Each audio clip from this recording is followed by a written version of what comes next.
Tracy's crafty creations everywhere, DIYs with love and flair, crafting dreams from dawn till dusk. Hello everyone, and thank you for joining me. Today I'm going to upcycle this shelf decor that I had got from a yard sale, and this is inspired by Brandy from the DIY struggle. So here I'm using white chalk paint, and I'm going to I wet it, and then I'm just going to put a coat of white paint on it. I did try to sand this down as much as possible, but as you can see, that didn't help. It got most of the paint off, but not all of it. So I decided, well, I'm going to cover it up anyway, so we'll just go ahead and go for it. So here again, and as you can see, this is after coat 2. So I said, okay, let's do one more coat. So this is after 3 coats of white paint. Came out pretty good, actually. You can only see the shadow if you look really close. So here I'm going to use tissue paper from the DIY struggle. Love my Brandy, love my Brandy. And it's from the tissue paper dresses.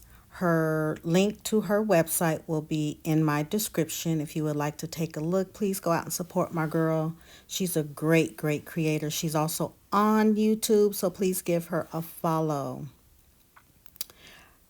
So here I'm just using my water brush to go around the outside, and I'm like, okay, do I want to do it this way? So let's just go for it. So I just went ahead and went around it, you know, and of course this is sped up because I didn't want y'all to have to sit through as I went really somewhat slower than it looks. So, and you don't have to do this. You can use scissors and do fussy cut, which basically means you cut really close to the image and just go around it. But I wanted to do it this way just to have that tear look. So, and just to share with you all, I love this paper. Tissue paper is stronger than napkins, but not as strong as rice paper, but depending on where you get it from, as I always say.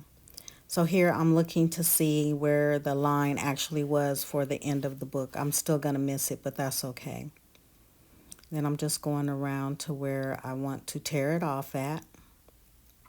And if your paper gets too wet, just use your drying tool to kind of get some of the moisture out of the paper. Then again, I'm just going around the bottom, taking my time and watching TV. Watching TV. Sometimes you have to pause. That's what's on in the background is my TV. So here's my piece of wood, and I'm just seeing exactly where I want to place this. And I am going to do the wet method with decoupage. Well, I'm going to do the wet set decoupage. And there's my fan brush. This is my medium, which is Mod Podge. And I'm going to use my fan brush. Oh, by the way, I roll it so there's not a lot of bubbles in it when I go to pour it out. And I promise not to use so much Mod Podge this time. I love using the fan brush because it gives a really thin layer. And not only that, since I'm doing it in sections, once I lift up the section that is not down yet, it will get under that crease part and not leave a bubble. Tracy, where's the Mod Podge? Not paying attention, not paying attention. So again, see how I go under that crease right there where I left off at. And then I'm just going to lay this down, just rub, rub, rub real gently. Go under that end. That's why, again, why I love the fan brush, because any part that I didn't get down, I can go up under it with the end of my fan brush. Then here, I'm trying to think, do I want to lay this down or do I want to take that off? So I said, okay, let's just do the top. Again, add the Mod Podge, fan brush to the rescue. Since there was so much down, I decided to flip the brush because there wasn't that much on that side. Because you don't want it too gloopy because it will oversaturate the paper and cause it to tear. So here I'm just looking, is that up? Yep.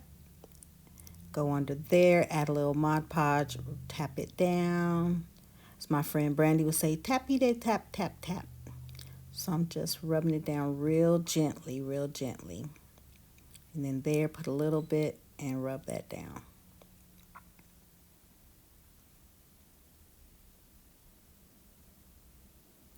Then once that has dried, I sanded off the end. So we're going to come back and boom, all done, all done.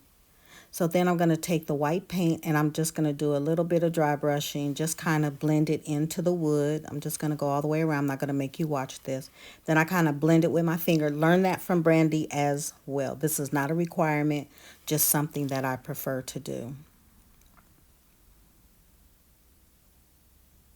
And it looks so pretty. I'm just going to do a little bit. And rub it in, tap, tap, tap, rub it in. Try to blend it in as much as possible.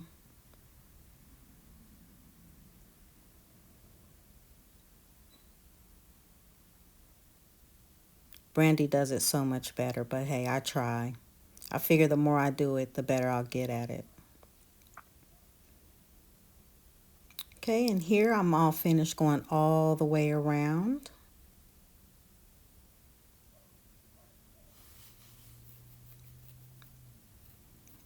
I'm just looking at it to see if I like it or not. As if I'm going to start over. Yeah, right.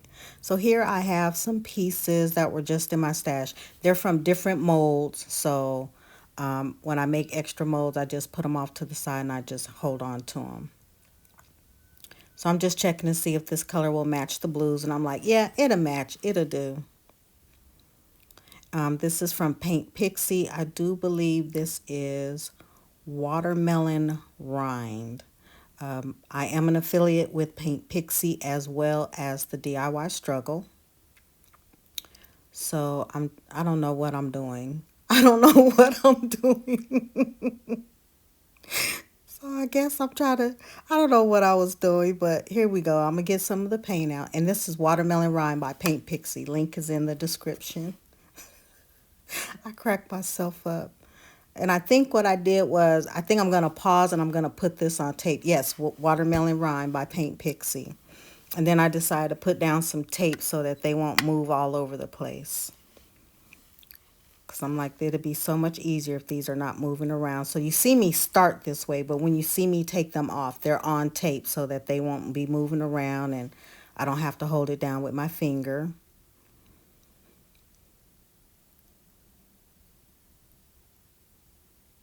There we are. I don't know why it took so long. I don't know what I was doing when I was putting this together. Maybe I was watching one of my favorite movies. I don't know. But here I just pulled them off the tape and just showing you that I did that. But I did do 2 coats of the paint.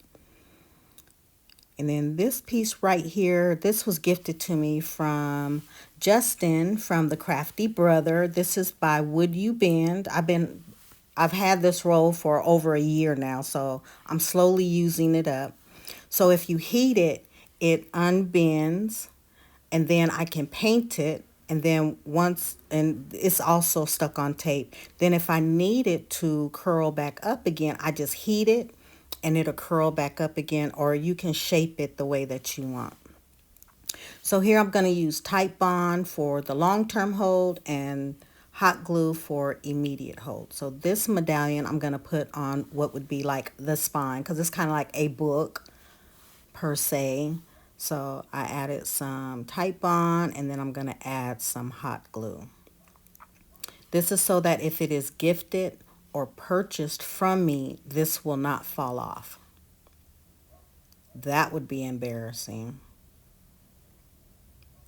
I would actually tell the person, I'm sorry, can I make you something for free?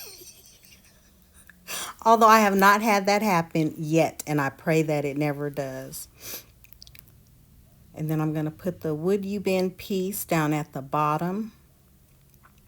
And again, Titebond for the long-term hold and hot glue for the short, or the immediate hold, I should say. And I'm just spreading this out so that it have better coverage, and then you know, it won't ooze just one way depending on how you put your pressure on it. And again, I don't know why I'm showing all of this to y'all. So there's my hot glue, and we're going to put this down.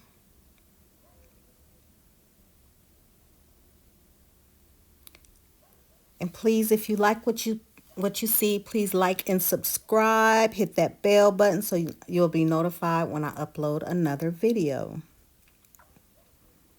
I'm going to put this bell on the front. This was actually an ornament. I just cut off the little hole where the ribbon or string would go. I learned this from Brandy as well. Some of these are available on my website, which is also in the description, tracyscraftycreations.com. I have a lot of different ones. I need to upload newer ones since spring is coming, so I need to get on that. You have 50 million things to do, you know. Try to do one at a time. So we're going to put this down. I love how this looks. And then I'm just pressing to make sure it is sticking well. Then here I have some gold metallic luster, and I'm going to use a little brush, and I'm just going to go over the bell, the medallion on the spine, and also the little piece at the bottom, just to give it, you know, a little something something. I think this came out really, really pretty. And then here it is all finished. I went a little bit heavier with the gold. The more I put on, the more I liked it. So I went a little bit heavier with it. And I think it came out so pretty. And I hope you all like this. I hope you try it. Please share. I have Crafting with Tracy on Facebook, and that's Crafting with a K if you would like to show yours as well. So thank you so much for being here. I appreciate you, and I hope to see you next time. Be happy, be healthy, be safe. Most of all, be blessed. Till we meet again, take care. Bye.